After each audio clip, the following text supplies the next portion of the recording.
বিশ্ব বাংলা সংবাদের সরাসরি সম্প্রচার ক্যামেরা কৌস্তবের সঙ্গে আমি সোমনাথ। এই মুহূর্তে আমরা দাঁড়িয়ে আছি ব্রিগেড প্যারেড গ্রাউন্ডে। আপনারা জানেন রাত পোহালেই বামেদের ব্রিগেড সমাবেশ এবং রবিবাসরী অর্থাৎ সুপার সানডেতে বামেদের এই ব্রিগেড সমাবেশ কার্যত মহাসমাবেশে পরিণত হতে চলেছে, এমনটাই দাবি বামেদের। কারণ আয়োজক বামেরা হলেও তার সঙ্গে থাকছে কংগ্রেস এবং ইন্ডিয়ান সেকুলার ফ্রন্ট এবং তার সহযোগীরা, অর্থাৎ ব্রিগেড প্যারেড গ্রাউন্ড কিন্তু ভরে উঠবে, এমনটাই তাদের দাবি। এই মুহূর্তে আমরা পেয়ে গেছি বামেদের নতুন প্রজন্মের সুবক্তা জনপ্রিয় নেতা শতরূপ ঘোষকে। শতরূপ, রাত পোহালেই ব্রিগেড সমাবেশ, কি বার্তা থাকবে সমর্থকদের উদ্দেশ্যে? খালি সমর্থকদের উদ্দেশ্যে নয়, গোটা পশ্চিমবাংলার মানুষের উদ্দেশ্যে আমাদের বার্তা, আমাদের রাজ্যে নতুন সরকার তৈরি করতে হবে। জীবনের যে 10টা বছর মানুষের চলে গেছে, এই 10টা বছর আমরা আর ফেরত দিতে পারবো না, ফেরত আনতে পারবো না, কিন্তু আমাদের সামনের দিনগুলো যেন উজ্জ্বল হয়, সামনের দিনগুলো যেন সুন্দর হয়, সেরকম একটা সরকারকে তৈরি করতে হবে আমাদের রাজ্যে। এবং যেটা বলছি, এই যে তিনটে শক্তি মেজরলি কালকে ব্রিগেডে সমাবেশ করবে, বামপন্থীরা আছে, কংগ্রেস রয়েছে এবং ইন্ডিয়ান সেকুলার ফ্রন্ট রয়েছে। আমরাই একমাত্র পারি পশ্চিমবাংলায় এমন একটা ক্যাবিনেট মানুষকে উপহার দিতে, যে ক্যাবিনেটে একজনও প্রাক্তন তৃণমূল নেতা থাকবে না। এই আমরা ছাড়া কারুর কথা বলার কলিজার দম নেই। পশ্চিমবাংলার বিধানসভা ভোটে এবার তিনটে পক্ষ লড়ছে, আপনারা জানেন। একদিকে বাম কংগ্রেস আইএসএফ, আর একদিকে তৃণমূল কংগ্রেস, আর একদিকে প্রাক্তন তৃণমূল কংগ্রেস। ওই প্রাক্তন তৃণমূল কংগ্রেসদেরকে কেউ কেউ এখানে বিজেপি বলে, কিন্তু পশ্চিমবাংলায় আছে এই তিনটে সংগঠন। আমরা একমাত্র পারি যে চোরগুলো 10 বছর ধরে বাংলাকে লুট করেছে, সেই চোর মুক্ত একটা ক্যাবিনেট তৈরি করার জন্য, একটা সরকার তৈরি করার জন্য মানুষ আমাদের পাশে থাকুন। আমরা এটা আমাদের আবেদন মানুষের কাছে। একেবারে শতরূপ কিন্তু একটা কটাক্ষের সুরে কিন্তু একটা কথা বললেন যে লড়াই হচ্ছে মূলত তিনটে পক্ষের মধ্যে, শাসক দল তৃণমূল কংগ্রেস, বাম কংগ্রেস আইএসএফ জোট অর্থাৎ মহাজোট বলা হচ্ছে যেটাকে, এবং আরেকটি হলো ঠিক বিজেপি নয়, বিজেপি বলা হচ্ছে তৃণমূল বহিষ্কৃতরা। যাই হোক, এই যে তুমি জোটের কথা বলছো, আমরা পশ্চিমবাংলাতে আমি কেন এটা বলছি, এই যে বিজেপি এখন স্লোগান দিচ্ছে না, আর নয় অন্যায়, অন্যায়গুলো করেছে কে? তৃণমূল পার্টি অফিসের চেয়ার টেবিলগুলো তো অন্যায় করেনি, অন্যায় তো করেছিল কিছু মানুষ। আজকে সেই প্রতিটা মানুষ নিজেরাই এখন বিজেপিতে গিয়ে বলছে আর নয় অন্যায়। আমাদের বাংলায় ছোটোবেলা আমরা বাংলার ডাকাত বলে একটা বই পড়েছিলাম, আপনি হয়তো পড়েছেন, সবাই পড়েছে। বাংলার ডাকাত বইতে যেমন ছিল, আগেকার দিনের ডাকাতরা বাড়ি ডাকাতি করতে বেরোনোর আগে ডাকাতকালীকে পুজো করে যেত, সেরকম পশ্চিমবাংলায় এখন পকেটমাররা পকেট মারতে বেরোনোর আগে মুকুলরা ছবিতে পুজো দিয়ে যায়।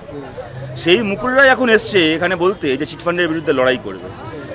পশ্চিমবাংলায় যেরকম ওই দেবতা থাকে না, অনেকে বিশ্বাস করেন যে হচ্ছে বায়ুর দেবতা পবনদেব, তারপরে হচ্ছে আপনার ওই বরুণ দেব হচ্ছে বৃষ্টির দেবতা, সেরকম সিন্ডিকেটের যদি কোনো দেবতা থাকে, সেই দেবতার নাম হচ্ছে সব্যসাচী দত্ত। আর কলেজে অ্যাডমিশনের টাকা খাওয়ার যদি কোনো দেবতা থাকে, সেই দেবতার নাম হচ্ছে মহর্ষি শঙ্কুদেব পণ্ডা। তারা এখন গিয়ে বিজেপিতে গিয়ে বলছে যে অন্যায়গুলো ওরাই করেছে, বিজেপিতে গিয়ে এখন বলছে আর নয় অন্যায়। তো কেন এই সমস্ত ভাওতাবাজিতে মানুষ ভুলতে যাবে? একেবারে আমি আরেকটি প্রশ্ন করছি, যেহেতু আমরা শুনতে পারছি এখনো পর্যন্ত যেহেতু আব্বাস সিদ্দিকী পীরজাদা আসবেন বামেদের সঙ্গে, শোনা যাচ্ছে, আমরা একেবারেই দাবি করছি না, শোনা যাচ্ছে সেটা হলো যে 30টা সিটে মোটামুটি বামেদের সাথে রফা হয়েছে, কংগ্রেসের সঙ্গে এখনও রফা হয়নি, তবে চূড়ান্ত কিছু একটা হতে চলেছে। সেই ব্যাপারে ফাইনাল আপডেট কি আছে একটু জেনে নিতে চাই। ওটাই যেটা আপনি বললেন সেটাই আপডেট, আব্বাস সিদ্দিকী তো বলেছেন গতকাল, ওইটাই একেবারে সেদিকে আমাদের নজর থাকবে কি হতে চলেছে। আমরা আবার ব্রিগেডেই ফিরবো, কারণ রাত পোহালেই ব্রিগেড, এবং ব্রিগেড মানেই আবেগ, যে দলই করুক, বামফ্রন্টের ব্রিগেড। শতরূপ, ব্রিগেড মানে একটা সময় বুদ্ধদেব ভট্টাচার্য, সে বুদ্ধবাবু দীর্ঘদিন রাজ্যের প্রাক্তন মুখ্যমন্ত্রী, স্বচ্ছ ভাবমূর্তি, বিরোধীরাও বলে, কট্টর সমালোচকরাও বলে খুব সৎ মানুষ, তিনি দীর্ঘদিন গৃহবন্দী, অসুস্থ। কালকের কি আসবেন অনেকেই কিন্তু জানতে চাইছে। আসতে পারলে তো আমরা সবাই খুশি হতাম, এবং বুদ্ধদা এমনই একজন মানুষ, যিনি যদি কালকে আসতে পারেন তাহলে আমার বিশ্বাস আমাদের সমর্থক নন এমনও বহু মানুষ ওনাকে পাবলিক লাইফে দেখে আনন্দ পাবেন। কিন্তু দুর্ভাগ্যজনকভাবে উনি এতটাই অসুস্থ যে এখানে আসাটা যাতে ওনার জন্য আরও বেশি একটা হেলথ হ্যাজার্ড না হয়ে যায়। আমরা তো কেউ চাই না যে একটা আবেগে সাড়া দিতে গিয়ে উনি বিপন্ন হয়ে পড়ুন, সেটা আমরা কেউ চাই না। সুতরাং স্বাস্থ্যের দিকে মাথায় রেখেই শেষ মুহূর্তে ডাক্তারবাবুরা যেটা বলবেন সে অনুযায়ী করতে হবে। তবে আমি একটা কথা বলছি, বুদ্ধদাকে নিয়ে এই আবেগটা মানুষের স্বাভাবিক, কিন্তু আমরা বাংলার মানুষকে বলবো, বুদ্ধদার কথা যদি ভাবতেই হয় তাহলে খালি ব্রিগেডের মঞ্চের দিকে তাকিয়ে বুদ্ধদার কথা ভাববেন না। যখন দুর্গাপুর এক্সপ্রেসওয়ে দিয়ে যাবেন, যে বন্ধ কারখানার জমিতে এখন সর্ষের বীজ ছড়ানো হয়, সেই জমির দিকে তাকিয়েও বুদ্ধদার কথা ভাববেন। 2011-এ সিঙ্গুরে কি বুদ্ধদেব ভট্টাচার্য হেরে গেছিল? যাদবপুরে কি বুদ্ধদেব ভট্টাচার্য হেরে গেছিল? না গোটা পশ্চিমবাংলা হেরে গেছিল, বাংলার যুব সমাজ হেরে গেছিল? বুদ্ধদার কথা ভাবতে গেলে, বুদ্ধদার মূল্যায়ন করতে গেলে আমার মনে হয় সেই ভাবনাটা বেশি গুরুত্বপূর্ণ। উনি স্লোগান দিয়েছিলেন, এই ব্রিগেডের মাঠে দাঁড়িয়ে স্লোগান দিয়েছিলেন যে কৃষি আমাদের ভিত্তি, শিল্প আমাদের ভবিষ্যৎ। তখন কিছু বুদ্ধিজীবী, তৃণমূলের কিছু হাফ নেতা ফুল নেতা কিছু খবরের কাগজ ছিঁড়ে খেয়েছিল একটা লোককে, যে কমিউনিস্ট হয়ে আপনি এমন কথা কেন বললেন যে কৃষি আমাদের ভিত্তি, শিল্প আমাদের ভবিষ্যৎ। এই সরকারকে পাল্টাতে হবে। সরকার পাল্টালো, কোন সরকার এলো? এখন আর সরকারের স্লোগান হচ্ছে কৃষি আমাদের ভিত্তি, ভাইবো আমাদের ভবিষ্যৎ। আর তার কি অবস্থা হয়েছে পশ্চিমবাংলায়, তার এখন মূল্য দিচ্ছে বাংলার মানুষ। আমি যাব আরেকটি বিষয়, তুমি যেহেতু নতুন প্রজন্মের নেতা, খুব জনপ্রিয় নেতা, সুবক্তা, আরেকটি বিষয় যাব। এখন খুব প্যারোডি চলছে, সোশ্যাল মিডিয়ার যুগ। তোমাদের তরফ থেকে একটা প্যারোডি হয়েছে, তৃণমূলের একটা প্যারোডি করেছিল খেলা হবে, সেটা এখন সবাই বলছে, বিজেপিও বলছে, সিপিএমের নেতারাও বলছে। না, আমরা বলছি না, বলছে, অনেকেই বলছে আমরা খেলা হবে বলছি না, ওরা বলছে খেলা হবে, আমরা বলছি বাংলায় চাকরি হবে। একেবারে একেবারে আমি সেই জায়গাতে যাব। টুম্পা সোনা একটি খুব জনপ্রিয় গান, কিন্তু এই গানটি নিয়ে তোমাদের একটা প্যারোডি হয়েছে, বিশেষ করে এই ব্রিগেড, আগামীকালের যে ব্রিগেড, সেটাকে প্রচারের আলোকে আনার জন্য। হঠাৎ এই টুম্পা সোনা, একটা সময় সলিল চৌধুরীর পথে, এবার নামসাথী পথেই হবে, পথছে না, এখন অনেকের গায়ে কাঁটা দেয়। সেই সলিল চৌধুরীর কালচার থেকে টুম্পা সোনার কালচার, এই গানটিকে কেন প্যারোডি হিসাবে বেছে নিতে হবে? কারণ কমিউনিস্ট পার্টি কোনোদিন মিটিং করে সিদ্ধান্ত নেয়নি সলিল চৌধুরীকে বলবে যে সলিলবাবু আমাদের পার্টির অমুক কমিটি ঠিক করেছে, আপনি কোনো এক গায়ের বধূ লিখুন। কমিউনিস্ট পার্টির কোনো কমিটি মিটিংয়ে এটা ঠিক হয়নি যে সলিল চৌধুরী আপনি পথে এবার নামসাথী লিখুন, কি হেমাঙ্গ বিশ্বাস আপনি শঙ্খশীল লিখুন।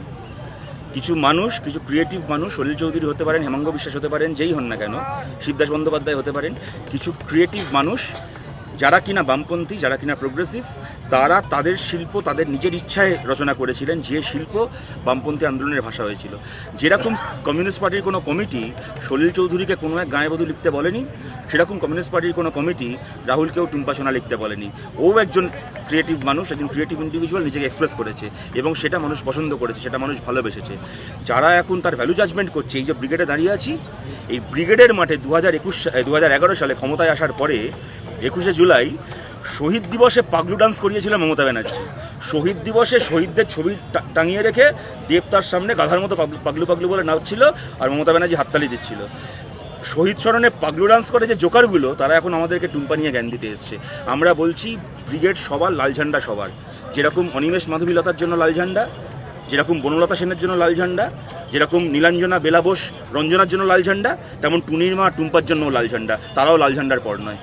বেলা বোস প্রসঙ্গটা যদি তুলে আমার মনে পড়ে গেল, এই বেলা বোস নিয়ে আবার বিজেপি একটা প্যারোডি করেছে। বেলা বোস নিয়ে না, বেলা চাও হ্যাঁ করেছে। এটা একটা সময় আমরা জানতাম যেটা বিদেশের কমিউনিস্টদের একটা ভাষা বা ছিল। শুনুন, বেলা চাও হচ্ছে ইটালিয়ান ভাষায় ফ্যাসিবাদ বিরোধী গান। এই হচ্ছে বাংলার মাটির মায়া। এখানে ফ্যাসিস্টরাও এসে ফ্যাসিবাদ বিরোধী গান গায়। এটাই হচ্ছে বাংলার মাটির স্ট্রেংথ। আচ্ছা, যাই হোক, এই টুম্পা সোনা নিয়ে কিন্তু একটা বিতর্ক হচ্ছে। অনেক বামপন্থীরাও আমরা কথা বলতে গিয়ে দেখেছি, বামপন্থীরা মানে বামপন্থী নেতা বলছি না আমি, বামপন্থী মনোভাবাপন্ন মানুষ, তারাও বলছে এই গানটিকে প্যারোডি করে, কারণ বামেদের কালচার ভালো না লাগলে ওটা শুনবেন না, যেটা ভালো লাগে সেটা শুনুন। সলিল চৌধুরীর গান শুনুন, কে বারণ করেছে? কোথাও কি বামেদের কালচার, বামেদের একটা কালচার আছে, কালচারের সঙ্গে খাপ খায়? আমি যতদূর জানি এরকম কোনো, আমি যেটা আপনাকে বললাম, কোনো বামপন্থীদের কোনো কমিটি মিটিংয়ে ঠিক হয়নি যে এটা আমাদের কালচার এবং ওটা আমাদের কালচার না। আপনার মনে থাকবে একসময় বামফ্রন্টেরই এক মন্ত্রী, জ্যোতিবাবু তখন মুখ্যমন্ত্রী, উষা উথুপের গানকে বলেছিলেন অপসংস্কৃতি। জ্যোতি বসু দাঁড়িয়ে ওটাকে রিফিউট করেছিলেন, বলেছিলেন যে একজন শিল্পী, তার স্বাধীনতা আছে, যে মানুষ তাকে পছন্দ করছে সেই মানুষের তাকে পছন্দ করার স্বাধীনতা আছে। বামপন্থীরা কোনো কালচারাল স্টিরিওটাইপ মানুষের ওপর চাপিয়ে দেওয়ায় বিশ্বাস করে না, আমরা চাপিয়ে দিই না। সুতরাং এই আমার মনে হয় এটা খুব অপ্রাসঙ্গিক একটা বিতর্ক। অসংখ্য মানুষের এটা ভালো লেগেছে, অসংখ্য মানুষ এটাকে আপন করে নিয়েছে, আমার নিজেরও খুব ভালো লেগেছে এটা। এবং আপনি দেখলেন তো এর আগে গতবার ব্রিগেডের সময় ব্রিগেডের সমাবেশ এত সফল হয়েছিল, সেই প্রচারটাকে ঢাকার জন্য রাজীব কুমারের বাড়িতে সিবিআই পাঠাতে হয়েছিল বিকেলবেলা। এখন ব্রিগেডের সমাবেশও হয়নি, তার এক সপ্তাহ আগে ব্রিগেডের প্রচারে টুম্পা বলে একটা গান হয়েছে, সেই গানটাই এত পপুলার হয়েছে যে ভাইপোর বাড়িতে সিবিআই চলে গেছে। সুতরাং এখন আমি যাব, গতবার ব্রিগেড নিয়ে বলছিলেন দেবলীনা হেমব্রম, ব্রিগেডের মঞ্চ থেকে এমন ক্ষুরোধার বক্তৃতা দিয়েছিলেন এবং রাতারাতি তিনি নিশ্চয়ই জনপ্রিয় ছিলেন, কিন্তু রাতারাতি তার জনপ্রিয়তা কয়েক গুণ বেড়ে যায়। এবার কি তেমন চমক থাকছে? দেখা যাক, চমক যদি বলেই দেওয়া হয় তাহলে সে চমক কি আর চমক হয়? আচ্ছা, তেজস্বী যাদব কি, আপনি কি গতবার ব্রিগেডের আগের দিন বিকেলবেলা জানতেন যেতে বললেন আমরা এরকম বলবেন? না, তাহলে কালকেরটাই বাস বিকেলে কেন জানবেন? না, আমি আর একটা বিষয় বলছি, তেজস্বী যাদব কি গতকাল দেখা যাবে, আগামীকাল দেখা যাবে, তো কয়েক ঘন্টা দেখা যায়। কত মানুষ এক্সপেক্ট করছে? দেখুন, যখন বামপন্থীরা গতবার ব্রিগেড করেছিল, সেই ব্রিগেড আপনারা জানেন 13 লাখের ওপর মানুষ হয়েছিল। আর এবার এখানে তার সঙ্গে কংগ্রেস রয়েছে, আইএসএফ রয়েছে, এবং সবচেয়ে বড় কথা হচ্ছে গত 1.5 বছরে যে নতুন বন্ধু আমাদের সঙ্গে যোগ হয়েছে, গত 1.5 বছরের মানুষের জীবনের অভিজ্ঞতায় যারা নতুন করে আমাদের সঙ্গে যুক্ত হয়েছেন, সেই মানুষেরা রয়েছেন। সুতরাং সব মিলিয়ে আপনারা দেখুন, আমি এইটুকু বলতে পারি, অতীতের সমস্ত আমরা তো আর মানে মমতা বন্দ্যোপাধ্যায়ের মতো বলতে পারি না যে পশ্চিমবাংলার হচ্ছে জনসংখ্যা 10 কোটি আর উনি বলছেন 50 কোটি লোককে আমি এই ভাতা দিচ্ছি এই দিচ্ছি। আমরা তো এরকম হিসেব দিই না, কিন্তু এইটুকু বলতে পারি যে আমাদের অন্তত স্মরণকালের মধ্যে যে জমায়েত আমরা দেখেছি তার চেয়ে বেশি জমায়েত আগামীকাল দেখব। আমি একদম শেষ একটি বিষয় জিজ্ঞাসা করবো। উত্তরবঙ্গ থেকে যারা অনেক দূর থেকে আসবেন বা দক্ষিণবঙ্গের পশ্চিমাঞ্চল থেকে যারা আসবেন তারা ইতিমধ্যেই আসা শুরু করে দিয়েছেন বলে আমাদের কাছে খবর। তাদের জন্য কি ব্যবস্থা করা হচ্ছে? রাত্রে দেখবেন ওইসব বিভিন্ন দিকে ক্যাম্প করা হয়েছে। আমরা তো এখন যেটা আর্মির যেটা নিষেধ আছে এবং আমরা সে পরিবেশের যাবতীয় বিধি আমরা মেনে চলেও এসেছি। আপনারা জানেন একটা সময় মানে আমরা ছোটোবেলা দেখেছি যে ব্রিগেডের মাঠেই অনেকে এসে রান্না করতেন, কিন্তু যবে থেকে পরিবেশের এই বিধি আরোপিত এখানে লাগু হয়েছে, ব্রিগেডের মাঠে আর উনুন জ্বালানো হয় না, একটা দেশটাই কাঠিও জ্বালানো হয় না। গোটা কলকাতা, উত্তর 24 পরগনার যে লাগোয়া এই অঞ্চলগুলো রয়েছে, হুগলি হাওড়ার যে লাগোয়া অঞ্চল, দক্ষিণ 24 পরগনার কলকাতা লাগোয়া যে অঞ্চল আমাদের এরিয়াগুলো রয়েছে, সেখানকার আমাদের পার্টি কর্মীরা বাড়ি বাড়ি গিয়ে রুটি সংগ্রহ করেছে, তরকারি সংগ্রহ করেছে, মানুষকে বলেছিল, তারা রান্না করে প্যাকেট করে সেই খাবার ইতিমধ্যে আপনারা দেখছেন কি ছোটো ছোটো ম্যাটাডোরে করে সেই খাবার এখানে আসা শুরুও হয়েছে, আমাদের ক্যাম্পগুলোতে জড়ো হচ্ছে। যে মানুষেরা আজকে রাত্রিবেলার মধ্যে থেকে চলে আসছেন তাদের রাতের খাওয়া দাওয়া, কাল সকালের খাওয়া দাওয়া, যাবতীয় ব্যবস্থা আমাদের সাধ্য মতো। আমরা তো আর মানে নিশ্চিতভাবে সেটা মানে 5 স্টার হোটেলের মতো খাবার নয়, কিন্তু আমাদের সাধ্য মতো আমাদের যাবতীয় হৃদয় নিগ্রানো ভালোবাসায় সেই রান্না আমাদের কমপ্লিটটা করে পাঠিয়েছেন, সেটাই হবে। এবং এটুকু বলতে পারি যত রান্না এখানে করে আসা হচ্ছে আমাদের এমন একটা চালের দানা নেই সেই রান্নায়, এমন একটা গমের কণা নেই যা কিনা চিটফান্ডের টাকায় কেনা হয়েছে। আমি আর একদম একটি খুব প্রাসঙ্গিক বিষয় যেটা একদম ব্রিগেডের আজকের প্রস্তুতি তোমরাও সবাই দেখতে এসছো, বামফ্রন্ট চেয়ারম্যান এসেছিলেন, আরও অনেকেই এসেছিলেন। কাকতালীয়ভাবে হলেও নির্বাচন ঘোষণা 48 ঘন্টার মধ্যে এই ব্রিগেড সমাবেশ, ফলে সেক্ষেত্রে কি বার্তা থাকবে? নির্বাচন একটা বার্তা, কি ধরনের বার্তা দিতে চাইছো? যেটা বললাম, এখন যত ভোট এগিয়ে আসছে একটা মানে ন্যারেটিভ শুরু হচ্ছে এখানে লেসার ইভিলকে। মানে আমাদের দেখলে অবাক লাগছে যে মানে এমনকি তৃণমূল এবং বিজেপি দুটো দলের যারা সমর্থক তারাও মুখ ফুটে বলতে পারছেন না যে দলগুলো খুব ভালো তাই এদেরকে ভোট দিন, বলছে এরা কম খারাপ তাই এদেরকে ভোট দিন। লেসার ইভিল আমরা বলছি মানুষের কাছে, লেসার ইভিলকে কে কম শত্রু, হ্যাঁ বলে না আপনাদের ছোট শত্রুকে বড় শত্রুকে, মানে আপনাদের প্রধান শত্রুকে কে বড় শত্রু সেইটা বেছে যেন মানুষ দেখে যেন মানুষ ভোট না দেন, কে মানুষের সত্যিকারের বন্ধু সেটা দেখে মানুষ ভোট দেন। সত্যিকারের বন্ধু আমরা শপথ নেওয়ার পরে পশ্চিমবাংলায় চাকরি হবে, যে শূন্যপদগুলো সরকারি ক্ষেত্রে রয়েছে প্রতিটা শূন্যপদে নোটিফিকেশন ইস্যু হবে। এবং এখানে বলছি আপনাদেরকে, গোটা পশ্চিমবাংলার পাড়ায় পাড়ায় যে চাকরির পরীক্ষা হবে, চাকরির পরীক্ষা দিয়ে 10 পয়সা কাটমানি না দিয়ে ছেলেমেয়েরা চাকরি পাবে। খালি তাই নয়, সাধারণ যে তৃণমূল কংগ্রেস কর্মী যাদেরকে গত 10 বছর ধরে তৃণমূল নেতারা খালি বেআইনি অস্ত্র আর মদের বোতল ধরিয়ে দিয়ে পকেটে 2 500 টাকার নোট গুঁজে দিয়ে বলেছে যা সিপিএমের পার্টি অফিসে বোম মেরে আয়, যা ওদের পোলিং এজেন্টকে মেরে তুলে দিয়ে আয়, সেই সাধারণ তৃণমূল কর্মীরা কেউ আমাদের শত্রু নয়। তাদেরকে এই কাজগুলো করতে পাঠিয়েছে যে তৃণমূল নেতাগুলো, তারা শত্রু আমাদের, তাদের সঙ্গে আমরা আমাদের হিসাব বুঝে নেব। পাড়ায় পাড়ায় যত তৃণমূল কংগ্রেস কর্মী আছে তাদের প্রত্যেককে বলছি, সামনের মে মাসে নবান্নে আমাদের সরকার তৈরি হলে এই যে প্রত্যেকজন তৃণমূল কংগ্রেস কর্মী যাদের হাতে তৃণমূল নেতারা খালি বেআইনি অস্ত্র আর মদের বোতল ধরিয়েছে, সেই প্রত্যেকজন তৃণমূল কংগ্রেস কর্মীর হাতে চাকরির এমপ্লয়মেন্ট লেটার ধরাবে আমাদের সরকার। আমরা সেই দায়িত্ব নেব, এই কাজ আমরা করব পশ্চিমবাংলায়। মানে দিলীপ ঘোষ যেটা বলছেন যে বদলা হবে, আচ্ছা একদম একদম, আপনি হ্যাঁ কি ও পাগল টাগলের কথা। আচ্ছা।